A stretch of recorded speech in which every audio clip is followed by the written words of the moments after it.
Ladies and gentlemen, let me begin this video today by asking you this simple question. Do you think William Ruto won the 2022 general election fairly? I just need your honest answer. And do you think William Ruto would have been declared the president of the Republic of Kenya without external influence from the United States of America and from the British government? The truth of the matter, and I've said this severally, that William Samoei Arap Ruto, the current president of the Republic of Kenya, was declared the president because of the support he received from the American government and from the British government. The truth of the matter is that William Ruto did not really have enough international support. Raila Odinga had that support. But Raila Odinga was never declared or has never become the president of the Republic of Kenya because of the United States of America. And there is no way they would have allowed Raila Odinga to be declared the president in 2022, considering the threat of the BRICS, which is actually led by Russia and China. So they were comfortable with Ruto as the president of the Republic of Kenya. So William Ruto was then declared the president of the Republic of Kenya by IBC. And a few days before IBC declared William Ruto, for those who were alive at that time, the American embassy issued travel advisories to their citizens in the Republic of Kenya. And they advised their citizens not to move or to reduce movements in Kibra, in Kisumu, in Mathare. That was enough signal. And earlier today, the US ambassador to Kenya, Meg Whitman, delivered her speech during the 10th Devolution Conference in Eldoret. And I paid very close attention to her speech. She did a very good pitch for Kenya. And during that pitch, which was so good for the country, she also made a statement, a political statement, which in my view is actually a strong message from the American government to Raila Amolo Odinga. Meg Whitman described the 2022 general election as the fairest. I want you to mark that. Fairest, not even fair. Fairest, freest, not just free, freest, and most credible, not just credible. And I asked myself, why would she describe Kenyan election as such? In fact, according to her, Kenya has never held such kind of election before. Listen in. Now that's how I'm talking about Africa to US businesses. Let's zoom in on how I'm talking about why Kenya should be everyone's destination in Africa. Kenya is the most stable democracy in Africa. Kenya is the gateway to the East African market of almost 500 million consumers. Kenya is the regional logistics hub. Kenya is the leading regional financial hub. And Kenya, with its Silicon Savannah and super smart engineers, is the region's ICT hub. Kenya is a leading destination for foreign direct investment and venture capital.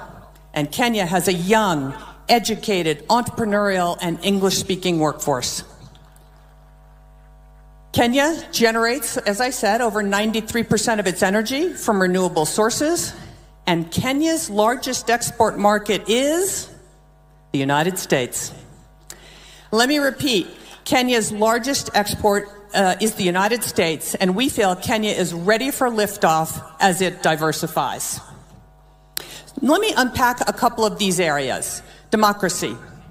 I arrived in Kenya days before the August 22 general elections. What I witnessed was nothing short of remarkable. Kenya held what many analysts and commentators say was the freest, fairest, and most credible election in Kenyan history. The elections were observed by international and local election organizations, and the results were upheld by the Kenyan Supreme Court. And power was transferred orderly and peacefully at the time. Now, gateway to East Africa. As I said, Kenya is the gateway to East Africa.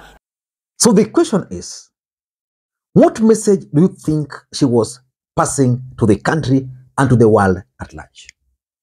In this video, I want us to dissect that strong statement by the ambassador.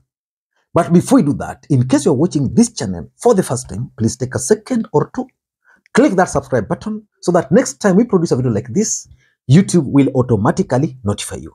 And to the subscribers, I want to continue thanking you guys for your continued support. Because without that support, this channel cannot be where it is now. Without any further ado, ladies and gentlemen, let us dive in. Let me ask you this simple question. Let me just ask it again. Do you think William Ruto would have been declared the president of the Republic of Kenya without the support of the American government? No way. The truth of the matter is that the American government was at bombers to ensure that the wish of the American government was executed. So you can use any other language to describe the last general election. But the fact is, it's not the fairest, it is not the freest, and it's also not the most credible. The 2002 election probably was the fair, free, and credible election we've had as a country.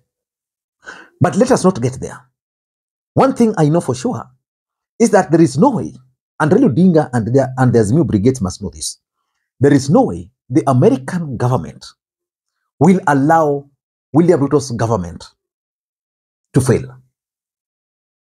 And part of their strategy is to create a position for Raila Odinga. But what were the statements by the ambassador meant to achieve?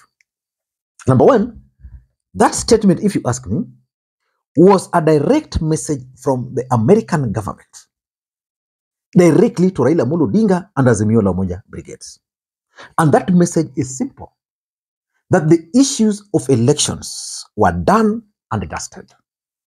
So if you have to pursue any other thing, pursue it, but not about the 2022 general election. The American government has always insisted that the 2022 election was free, fair, and credible.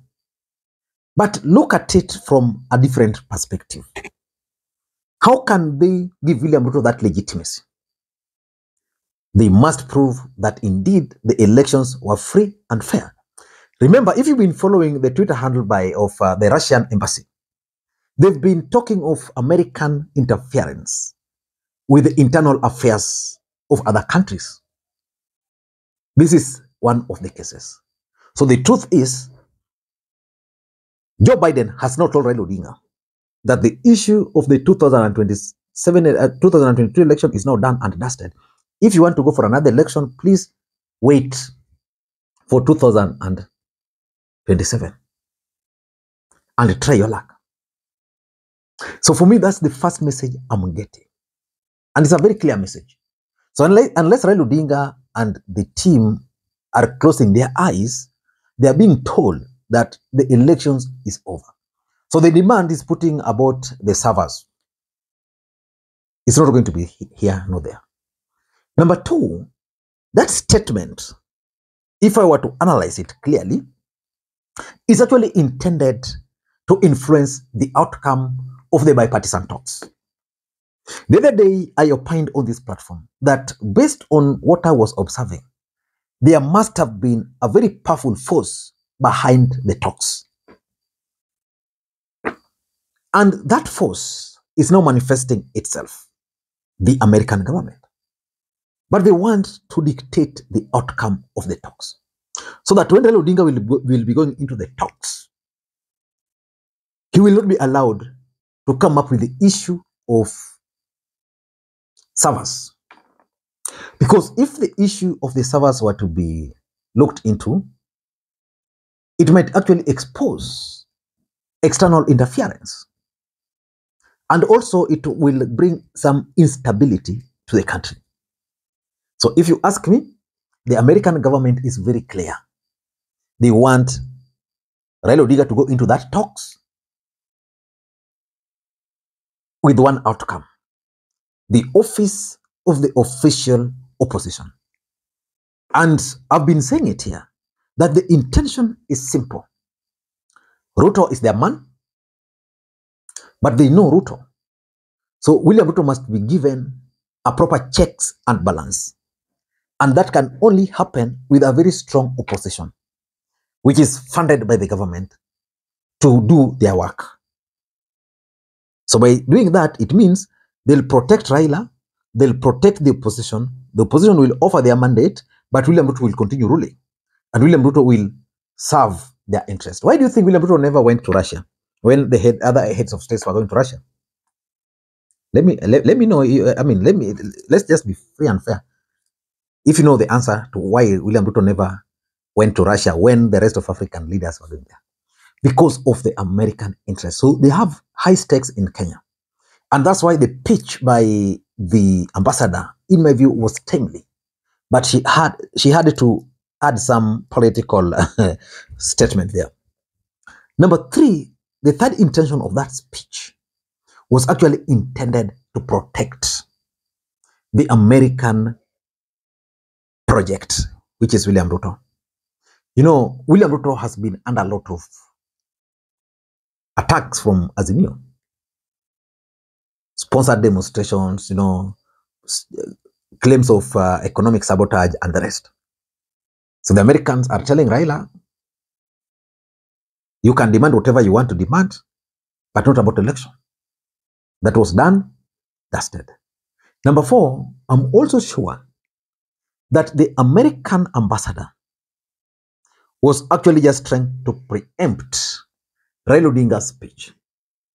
I'm told Raila Odinga is supposed to deliver his speech at the conference tomorrow. So, if the American ambassador had not delivered this speech, probably Raila Odinga would have talked about that 2022 election.